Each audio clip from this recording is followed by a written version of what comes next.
In the small town of Millfield, Sheriff Marcus Lane continues his solitary search for the missing boy, Elijah Harris.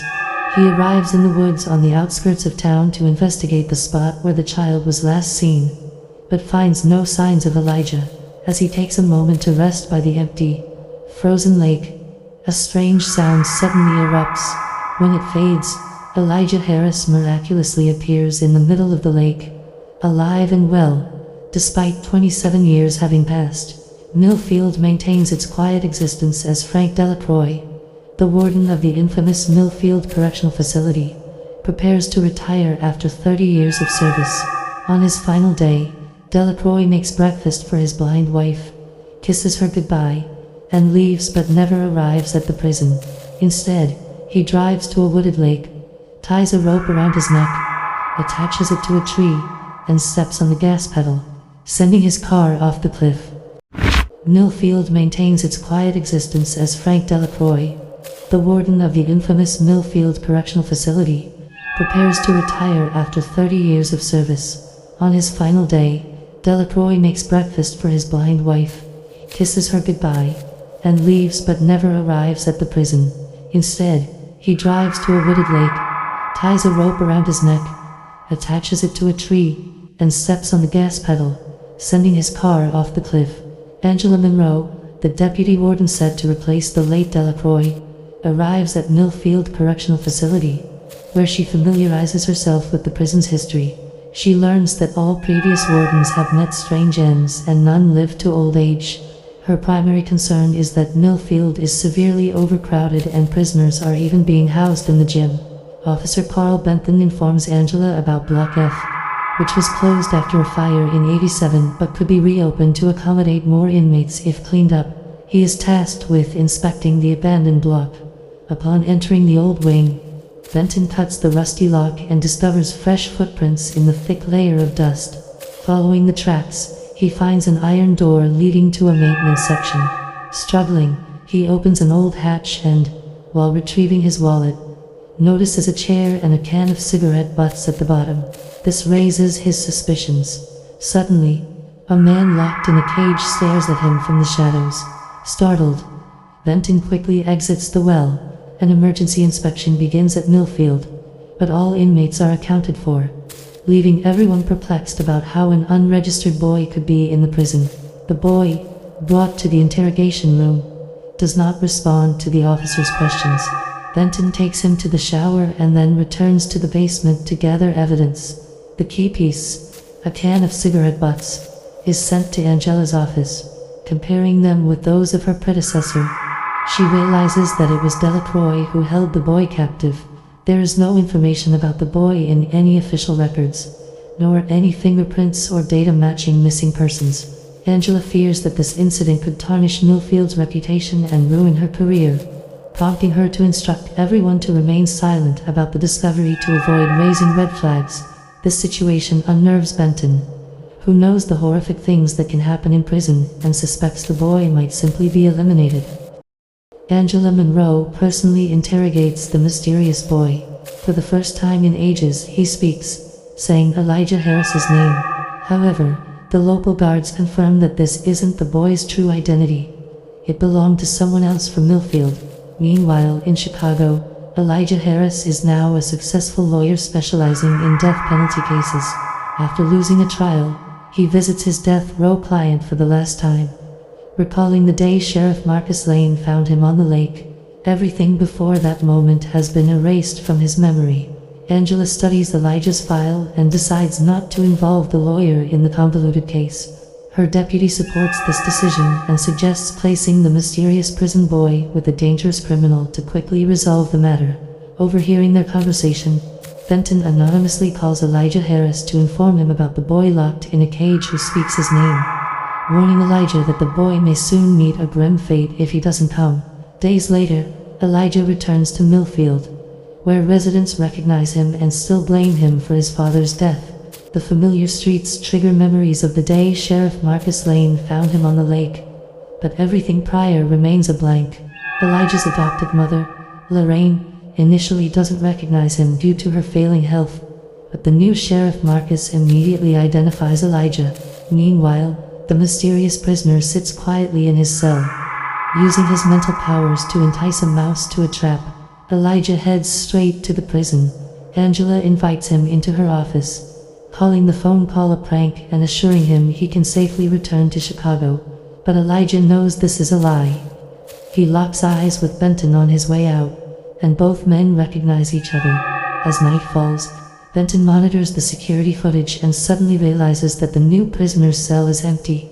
He doesn't appear in any other camera feeds. The boy reappears on corridor cameras, staring directly into the lens, and behind him, Benton sees the bodies of his colleagues. He sounds the alarm but discovers all officers are alive. The scene was merely a vision, and the boy never left his cell. To grasp the full picture, we must go back in time.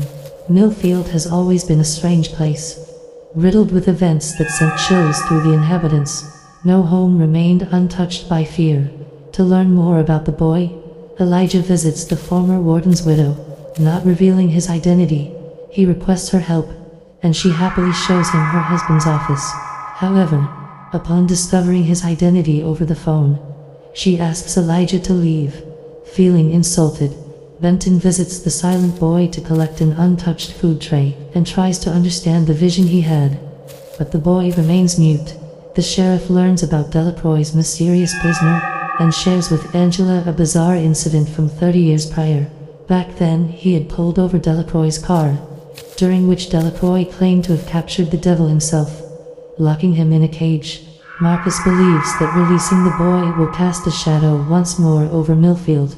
After discussing the matter with the sheriff, Angela and her deputy descend into the well to process why the Honorable Delacroix would have kept the boy captive and how to handle it now. Angela's deputy takes the boy to face the most dangerous prisoner, hoping the criminal will eliminate the nuisance.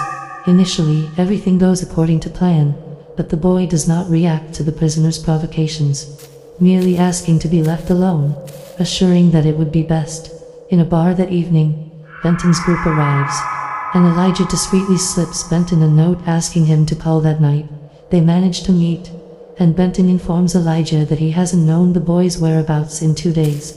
Enraged, Elijah threatens to involve the district attorney, yet Benton refuses to testify for fear of his job, causing Elijah to suspect the boy's story might be fabricated. Desperate for answers, Elijah finds a way into Millfield Correctional Facility, posing as a Bible reader on a church mission. While the group visits, the guards discover a dead, dangerous prisoner with no visible wounds. The medical examiner reports that the man died of an illness that should have kept him bedridden. Once again, Elijah's visit yields nothing. However, Benton proves to Elijah that the boy's story is true by giving him brief instructions when the boy breaks prison rules during lunch. While attempting to learn more about the boy, Elijah discovers that his childhood friend Maya, who has been detained, is released after he posts bail. During a TV show appearance, she uses her mind-reading abilities to reveal everything Elijah is thinking, shocking the audience. Afterward, Angela Monroe contacts Elijah, offering him a compromise. Millfield Correctional Facility will pay the boy $300,000 to drop any claims, officially labeling it a mistaken arrest. Elijah shares this with the boy during their first meeting, insisting they should refuse the money and prove it was a legitimate kidnapping. Yet the boy only asks strange questions that tie back to Elijah Harris's disappearance and the death of his father 3 decades prior. As tensions rise at Millfield, Benton is increasingly disturbed by his colleagues' behavior toward the inmates. The boy surprises everyone by breaking his silence to deliver a strange sermon about God's word, unsettling Angela deeply. That evening, Benton finds Elijah in a bar, breaking the rules to challenge him to a conversation outside. The boy hands Elijah a drawing of the cage, pleading for help, and agrees to testify about the violations occurring in Millfield. However, Benton's condition continues to deteriorate as he becomes withdrawn, stopping communication with colleagues, and during secret meetings with the boy, he promises they will both escape this cursed place soon. Meanwhile, Elijah suspects the boy's mystery ties back to the events of 30 years ago. He investigates the archives and uncovers old articles about his own disappearance, finding no further details and discovering an address linked to a suspect in his kidnapping. Though their involvement was never confirmed, Elijah travels to the suspect's forest home to meet the old man, who doesn't recognize him, but upon hearing Elijah's name he offers a stolen folder from the archives. He expresses relief seeing the boy and hopes Elijah can vouch for his innocence. Elijah relays the conversation to the sheriff, but Marcus urges him to stop searching for the truth, revealing that in his dying moments, Elijah Harris Sr. named the person who pushed him off the cliff. Elijah himself, regretting his return to Millfield. Elijah informs Benton he's dropping the case and heading back to Chicago. This revelation drives Benton to madness, leading him to use his service weapon to kill the colleagues who have been tormenting him. As Elijah is nearby Angela's office, he tries to stop Benton, but an order is given to take the crazed guard out, ensuring the truth remains confined within Millfield Correctional Facility. Before leaving, Elijah sets up a surveillance system at his mother's home for her safety, downloading an app on Marcus's phone to help monitor her.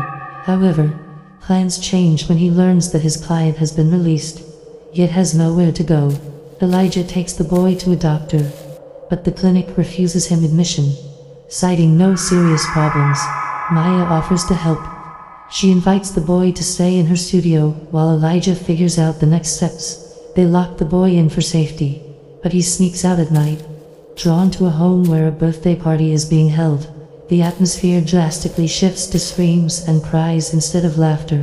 When Jackie Torrance visits the studio later, she finds the boy returned home.